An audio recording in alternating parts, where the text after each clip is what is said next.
दोस्तों, ये जो वीडियो है प्रॉपर वे में आपको मिलती रहेगी। जूनियर जो आप इंजीनियर का पेपर देने जा रहे हैं जेई, और आप एनटीपीसी, और हम कह सकते हैं जो टेक्नीशियन के बच्चे, उनके लिए खास तौर पे वीडियो बनाई जा रही है। बाकी रेलवे में हर जगह आपको साइंस दिखती है तो पढ़ सकते हैं आप, लेकिन प्रॉपर वे में आप जो नियरेस्ट एग्ज़ाम लगे हैं उनके लिए ये हमारी क्लासेस डेली होती हैं और होती रहेंगी। ठीक है, तो आइए दिखाते हैं एक झलक क्वेश्चंस की।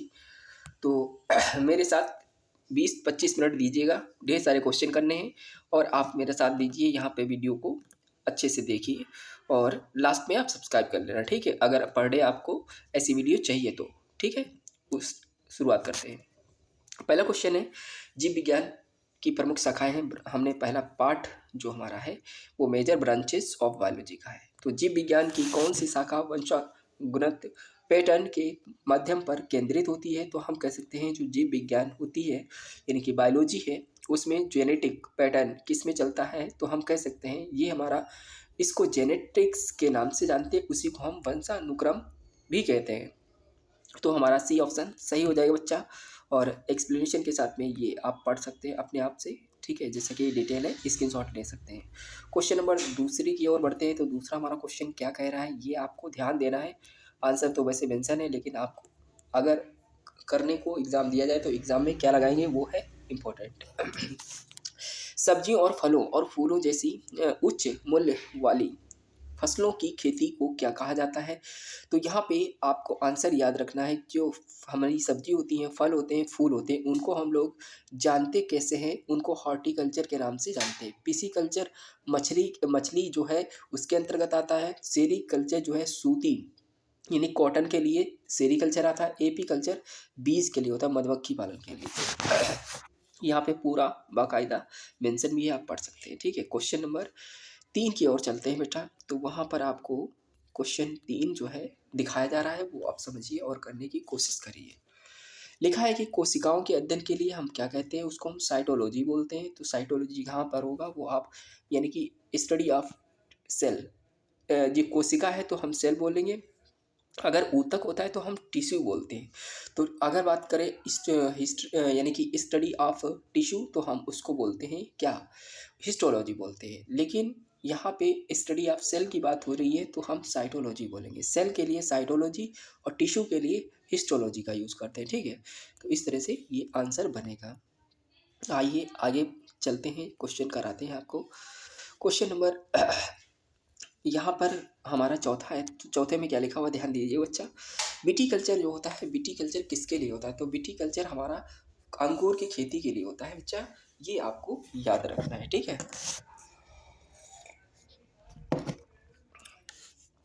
और हॉर्टिकल्चर अभी आपने देखा फूल फल सब्जी के लिए होता है। तो क्वेश्चन नंबर 5 की ओर चलते हैं बच्चा। वहाँ पे देखना है आपको क्या है हमारा क्वेश्चन।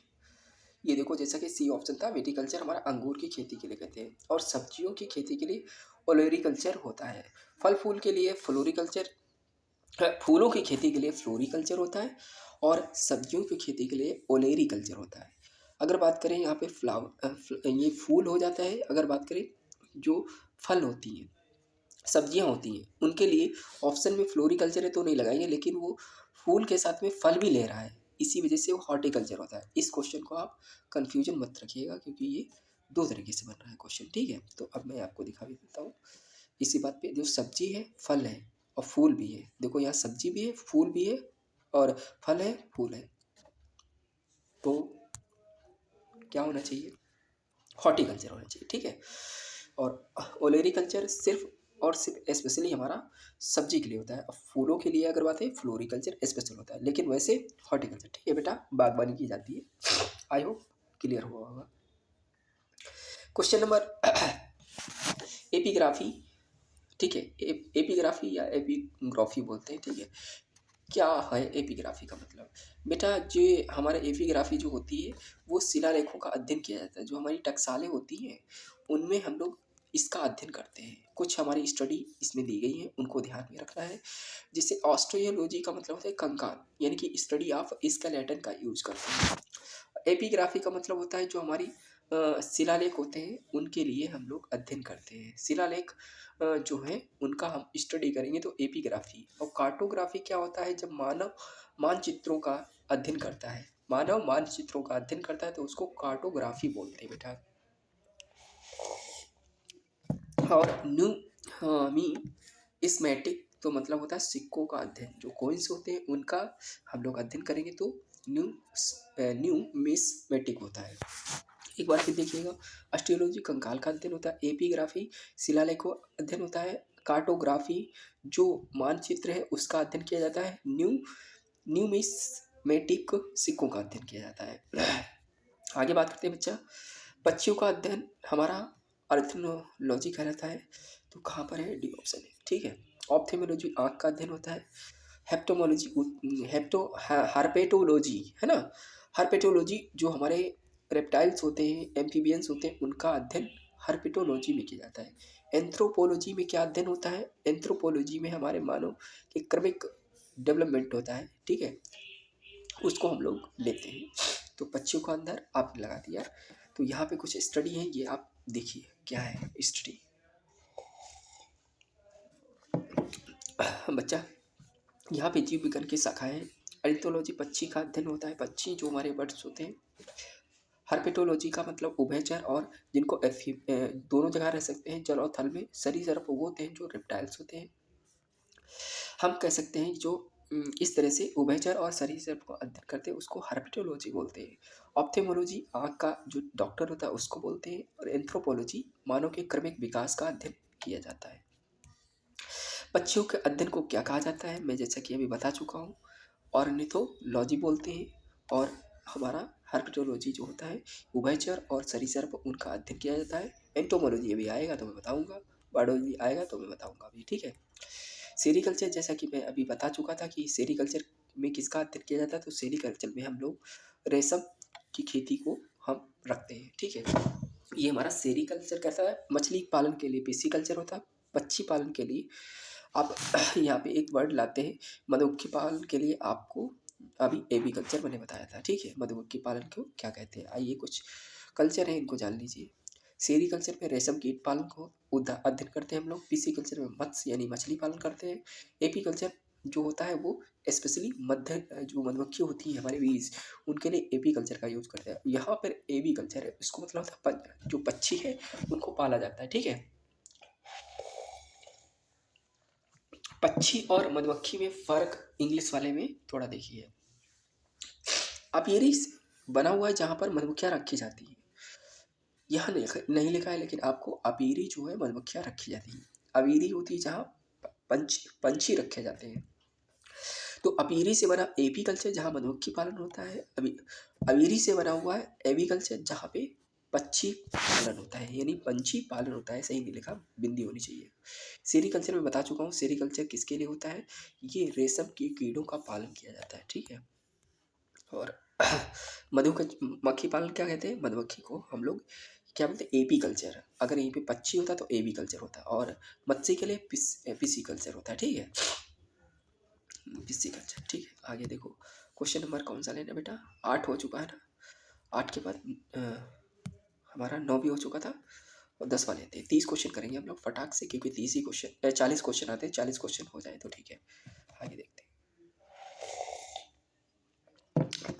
यहाँ पे देखिए, निम्नलिखित में से कौन सा शब्द पशु व्यवहार के जैविक अध्ययन का सबसे अच्छा वर्णन करता है। कौन सा शब्द है पशु व्यवहार के जैविक अध्ययन, जो हमारे यानी कि बायोटिक स्टडी जो है उसमें वर्णन किया जाता है, तो उसको हम लोग बायोटिक वाला जो होता है उसको हम लोग इथोलॉजी बोलते हैं। क्या बोलते हैं, इथोलॉजी बोलते हैं। आप इसको याद रखेंगे, इथोलॉजी, ठीक है। इस तरह से हमारा ये आंसर बनेगा। तो जहाँ पर पशु व्यवहार के जैविक अध्ययन होते हैं उनको हम लोग इथोलॉजी बोलते हैं, याद रखना है। कुछ लॉजी से रिलेटेड है उनको याद रखना है, जैसे इटियोलॉजी क्या होता है, रोगों के कारणों का अध्ययन या पता लगाने वाला शास्त्र होता है, उसको इटियोलॉजी बोलते हैं। और एंटोमोलॉजी कीटों का अध्ययन किया जाता है, यानी स्टडी ऑफ, क्या बोलते हैं, स्टडी ऑफ इंसेक्ट, ठीक है, इंसेक्ट। तो इस तरह से हम कह सकते हैं कि जो एंटोमोलॉजी है, कीटों का अध्ययन किया जाता है, ठीक है। इथोलॉजी पशु व्यवहार जो होते हैं उनके जैविक का अध्ययन। इथनोलॉजी मानव जाति विज्ञान का अध्ययन किया जाता है। इथा यानी कि इथनोलॉजी, जो याद करेगा वो बढ़िया रहेगा, क्योंकि ये पेपर में आता है तो यहाँ कोई भी लॉजिक काम नहीं करता बेटा, यहाँ डायरेक्ट आपको करना होता है। तो इटोलॉजी रोगों के कारण अध्ययन वो कहलाएगा, और एंटोमोलॉजी कीटों का अध्ययन कहलाता है। इथोलॉजी पशु व्यवहार होता है उनको बोलते हैं, और इथनोलॉजी मानव जाति होती है, ठीक है। क्वेश्चन नंबर आगे लेते हैं 11वां। हिमेटोलॉजी का अध्ययन जो होता है वो क्या बताता है? तो यहाँ पे देखना बच्चा, हिमेटोलॉजी का अध्ययन जो कहलाता है वो, हिमेटोलॉजी मतलब होता है जहाँ पर जानवर के खान पान जो होती है, उनकी खान पान की आदत, जानवरों के खान पान की आदत जो होती है उन्हें बोलते हैं हिमेटोलॉजी का अध्ययन करना, ठीक है। तो इस तरह से हेप्टोलॉजी होता है तो वो ब्लड, स्टडी ऑफ ब्लड होता है। ऑस्टियोलॉजी होता है तो हड्डियों का अध्ययन। तो यहाँ से मैंने 3 क्वेश्चन क्लियर करवाए आपके, ठीक है। यहाँ पे देखो, अब हिमेटोलॉजी का मतलब होता है कि यहाँ पर इन्होंने क्या बोला है, देखो सही से पढ़ो। हिमेटोलॉजी का अध्ययन, हिमेटोलॉजी है ना, रक्त का अध्ययन करते हैं, तो यानी कि बी ऑप्शन सही हो जाएगा, ठीक है।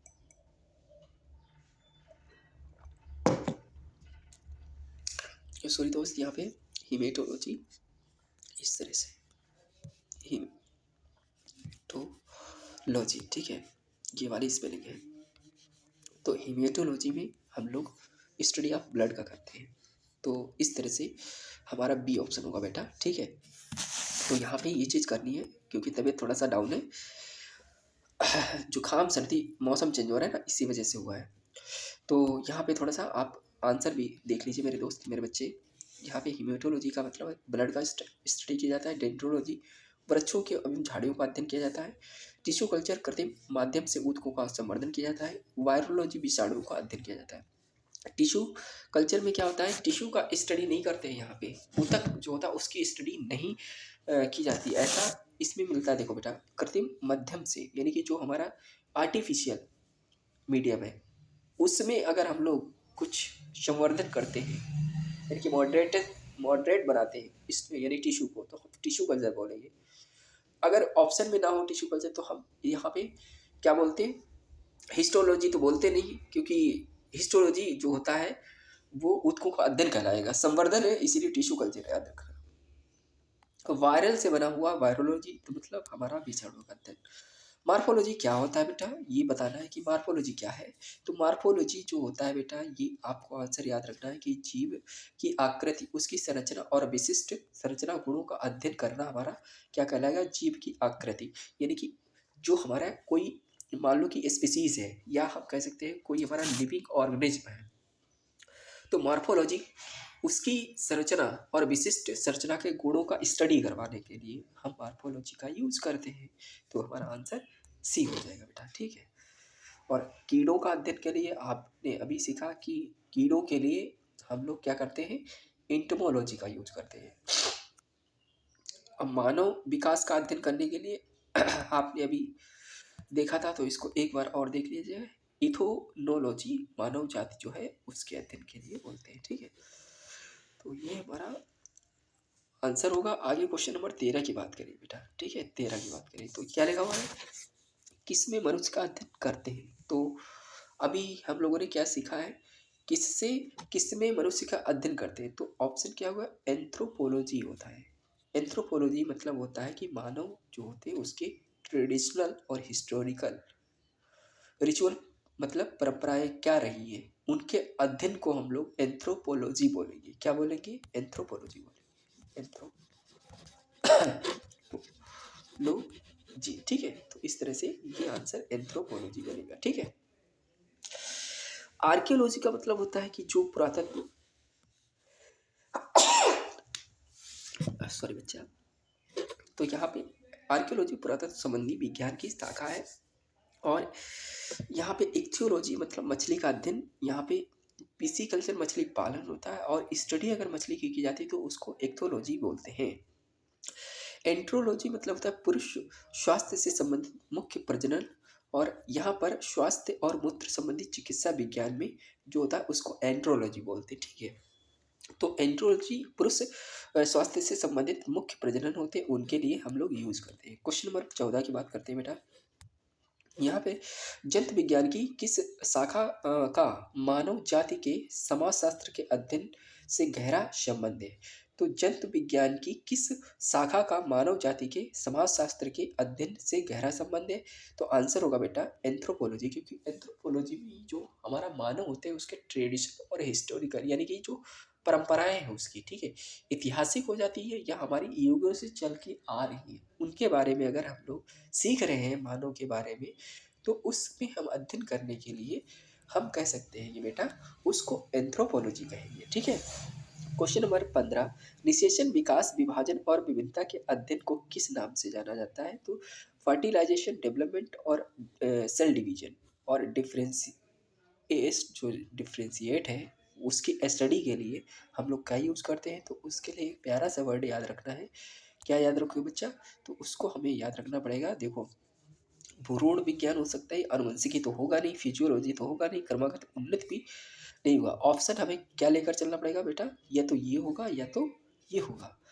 और ऐसे अगर हम जाना चाहेंगे तो हम कह सकते हैं हमारा फोटोलॉजी जो होता है इसमें आना चाहिए। ये ऑप्शन हमारा सही होगा तो ठीक, नहीं होगा तब भी हम उसी को मानेंगे। देखते हैं जो हमारा क्वेश्चन नंबर 15 है बेटा उसका आंसर क्या है, क्योंकि आंसर मैं आपके सामने ही रिवील कर रहा हूँ, ठीक है। तो उसके लिए टेंशन मत लीजिए, आंसर हमारा वही है। उसको भ्रूण विज्ञान बोलते हैं बेटा। जब स्टडी की जाती है तो उसको भ्रूण विज्ञान, यानी हमारा सही था ऑप्शन ए होगा। और इसके जो जानकारी है वो देखिएगा क्या है। Fertilisation, development, cell division, differentiate study की जाती है। Study of fertilisation, development, cell division, तो उसको यानी कि हम फोटोलॉजी बोलेंगे। भ्रूण विज्ञान, फिजियोलॉजी, शरीर के क्रिया विज्ञान एवं कार्य की जो होते हैं कार्य की उनका अध्ययन करके फिजियोलॉजी बनता है। शरीर में जो कोई भी हमारी एक क्रिया विज्ञान होती है उसकी कार्य की अध्ययन करना फिजियोलॉजी कहता है। और ये स्पेशल जैविक जो होते हैं उनके लिए होता है, जैसे जानवर हो सकता है, इंसान हो सकता है, ठीक है, उसके कार्य करने की तरीके को फिजियोलॉजी बोलते हैं। आनुवंशिकी क्या होती है आप जानते हैं। आनुवंशिक वही है जो जीवों की क्या करता है, उसमें डाइवर्सिटी पैदा करता है। तो आनुवंशिकी मतलब जेनेटिक्स, ठीक है। जेनेटिक्स में आनुवंशिकता और जीवों की विभिन्नताओं का पता लगाया जाता है, इसीलिए उसको आनुवंशिकी बोलते हैं। क्रमागत उन्नत क्रम विकास आनुवंशिकी लक्षणों को पीढ़ी दर पीढ़ी परिवर्तन कर अध्ययन करता है। देखो हमने वहाँ ऑप्शन ए और बी और सी था, ए और सी में हमने चुना था, तो मैंने कहा पहले प्रायोरिटी उसको देंगे, अगर वो ना होगा तो हम इसको देंगे क्रमागत उन्नति वाले को, क्योंकि इसमें भी क्रम है लेकिन उसका निषेचन वगैरह नहीं है, ठीक है, इसीलिए वो गड़बड़ हो जाएगा।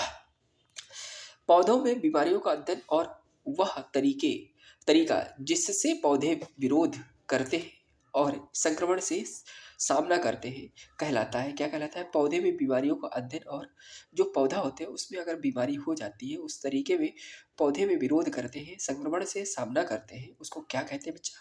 तो उसको हम लोग बोलते हैं फाइटोपैथोलॉजी बोलते हैं। क्या बोलेंगे? फाइटोपैथोलॉजी बोलेंगे बेटा। तो पौधे के रोग और उसके बचाव, सुरक्षा, संक्रमण के अध्ययन को फाइटोलॉजी कहते हैं। क्वेश्चन नंबर 17 की बात करेंगे बेटा। जीवित चीजों पर मृदा के प्रभाव का अध्ययन मृदा विज्ञान की किस शाखा के अंतर्गत किया जाता है। तो जीवित चीजों पर मृदा के प्रभाव का अध्ययन मृदा विकास विज्ञान की किस शाखा की है? जो हमारे बायोटिक है, ठीक है, उसमें मृदा के प्रभाव का अध्ययन मृदा विज्ञान की शाखा जो होती है उससे किया जाता है। तो हम कह सकते हैं आंसर हमारा क्या होगा?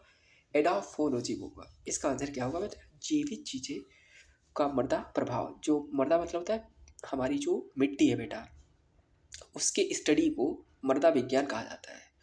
और मृदा विज्ञान जो होती है वो उसके अंतर्गत हम एंट्रोफोलॉजी को रखते हैं। क्या बोलते हैं? एंट्रोफोलॉजी को बोलते हैं बेटा। और जो हमारे मतलब एंट्रोलॉजी किसको बोलते हैं ये सब देख लीजिए, रिवाइज हो जाएगा एक बार में। क्या लिखा हुआ है एंड्रोलॉजी में? जो एंड्रोलॉजी है, पुरुषों में बांझपन या यौन रोग का अध्ययन किया जाता है। जो पुरुष होते हैं उनमें बच्चे पैदा करने की मतलब क्या क्षमता जो है कम हो जाती है, यानी कि प्रजनन क्षमता कम हो जाती है, तो उसको एंड्रोलॉजी बोलते हैं। और ये सिर्फ पुरुषों के लिए है, महिलाओं के लिए कुछ और वर्ड यूज होता होगा, उसके लिए हम अगली उसमें बताएंगे ढूंढ कर। ठीक है, आपको अगर आ रहा हो तो यहाँ पे बताइएगा। जो महिला होती है उसमें बांझपन, उसके रोगों का अध्ययन करने के लिए क्या वर्ड यूज करते हैं, ये तो पुरुष के लिए हो गया एंड्रोलॉजी। ठीक है, तो एंड्रोफोलॉजी जीवित चीज़ों पर मृदा के प्रभाव का अध्ययन अगर करते हैं तो उसको एडाफोलॉजी बोलते हैं, क्योंकि जीवित चीज़ जो होती है उसी में मृदा के प्रभाव क्या है। हमारे जैसे पशु तो हमारे रहते नहीं है, लेकिन हम कह सकते हैं जितने भी प्लांट है, पादप जगत की चीज़ें हैं वो हमारी जीवित होती हैं, तो उसको किस में रखेंगे, एडाफोलॉजी में रखेंगे। एंड्रोलॉजी में पुरुष जो होते हैं उनके यौन रोग क्या है स्टडी करेंगे। एग्रोबोलॉजी मतलब होता है कृषि पौधों को पोषण और जीवन का अध्ययन करना, यानी जो हमारी एग्रीकल्चर है और हमारा प्लांट है उन वो न्यूट्रिशन कैसे करते हैं उसको एग्रोबायोलॉजी बोलते हैं।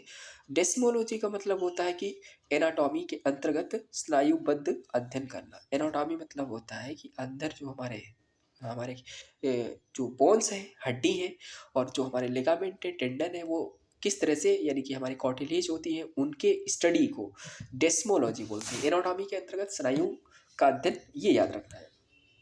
क्वेश्चन नंबर बात करते हैं हम लोग, निम्न में से शरीर विज्ञान चिकित्सा की वह कौन सी शाखा है जो पुरुषों के विशिष्ट रोगों एवं स्थितियों से संबंधित है। निम्न में से शरीर विज्ञान एवं चिकित्सा की वह कौन सी शाखा है जो पुरुषों के विशिष्ट रोगों, है ना, पुरुष की बात हो रही सिर्फ, उनकी स्थितियों से संबंधित है। तो अभी मैंने आपको सिखाया कि बेटा एंड्रोलॉजी वर्ड सिर्फ और सिर्फ पुरुष के लिए आता है। तो यहाँ पे विज्ञान की विशिष्टतम शाखा है जिसमें पुरुष के विशिष्ट रोग को, यहाँ बांझपन हो सकता है पुरुष का, या कोई हमारे यौन रोग हो सकते हैं पुरुष के, वो एंड्रोलॉजी में रखेंगे। एंड्रोलॉजी हमारा जो होता है वो सिर्फ पुरुषों के लिए होता है। डेस्मोलॉजी मतलब अभी बताया स्नायुबद्ध, एनाटॉमी के लिए हम लोग डेस्मोलॉजी का यूज करते हैं। एनाटॉमी के अंतर्गत स्नायुबद्ध का अध्ययन करना डेस्मोलॉजी कहलाता है। बायोलॉजिकल बायो इकोलॉजिकल क्या होता है, जहाँ पर प्राकृतिक वातावरण में रहने वाले जीवों के बारे में सह संबंध हो, यानी कि हम कह सकते हैं सह संबंध का मतलब क्या होता है आपको यहाँ पे समझना है। बायो इकोलॉजी मतलब प्राकृतिक वातावरण में रहने वाले जीवों के बीच अगर हम संबंध का अध्ययन करेंगे तो उसको बायो इकोलॉजी बोलेंगे। एंड्रोलॉजी पुरुषों में बांझपन यौन रोग देख चुके हैं। एस्ट यानी एस्टाकोलॉजी जो क्रेफिश होती है उसका क्रेफिश का अध्ययन, यानी क्या बोलेंगे इसको, एस्टाकोलॉजी बोलेंगे। क्या बोलेंगे, एस्टाकोलॉजी। अगर डेस्मोलॉजी आ जाता है तो अभी मैंने बताया डेस्मोलॉजी हमारा शरीर रचना यानी कि एनाटॉमी के अंतर्गत, और मैंने अभी बात की थी इंग्लिश में, आपको बोला था कि स्नायुबद्ध लिगामेंट को बोलते हैं।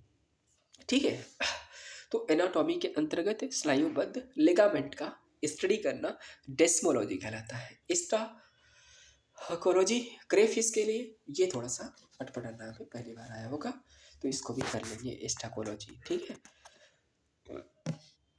क्वेश्चन नंबर 19 लेते हैं बच्चा। तो यहाँ पे क्या लिखा हुआ ध्यान से देखिएगा। निम्न में से चिकित्सा के विज्ञान की कौन सी प्रशाखा यकृत के उपचार और अध्ययन के लिए किया जाता है। तो यकृत मतलब लीवर होता है, लीवर के लिए सब लोगों को पता है कि हेप्टोलॉजी का यूज करते हैं। यहाँ पे हेमेटोलॉजी नहीं है, हेमेटोलॉजी हम ब्लड का अध्ययन करते हैं, हेप्टोलॉजी का मतलब होता है स्टडी ऑफ लीवर ट्रीटमेंट। ठीक है, तो चिकित्सा विज्ञान की ऐसी शाखा भी होती है जो लीवर के उपचार और अध्ययन के लिए जुड़ी होती है, उसको हम लोग बोलते हैं हेप्टोलॉजी बोलेंगे। क्या बोलेंगे बेटा, हेप्टोलॉजी बोलेंगे। तो हेप्टोलॉजी में हम लोग लीवर का या पित्ताशय का यानी कि गाल ब्लेडर, अग्नाशय, जो पेंक्रियाज है, साथ साथ उनके विकार जो उनपे समस्याएं होती है, लीवर हो गया, पेंक्रियाटिक जूस जो पेंक्रिया होती है उसको अग्नाशय बोलते हैं, तो गाल ब्लेडर, इनका अध्ययन करने के लिए हम लोग हेप्टोलॉजी का यूज करते हैं। अब यहाँ पे देखिएगा हेल्कोलॉजी, अल्सर जो होते हैं उनका अध्ययन करते हैं।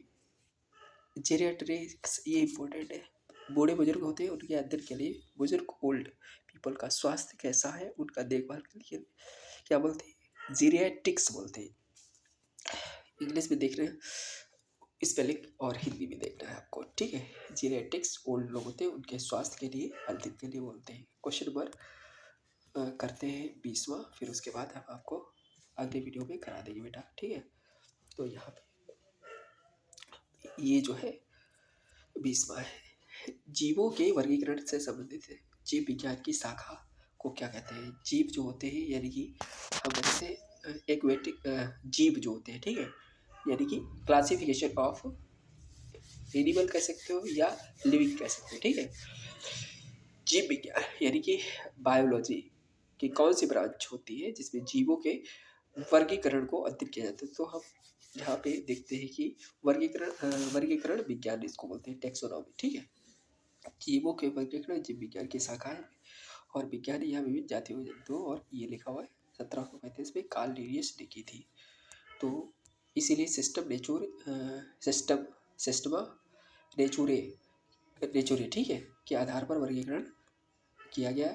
नोथोलॉजी धार्मिक मानवीय प्रयास ईश्वर शक्ति का अध्ययन किया गया। एरोनॉमी है, फिर ये देख लो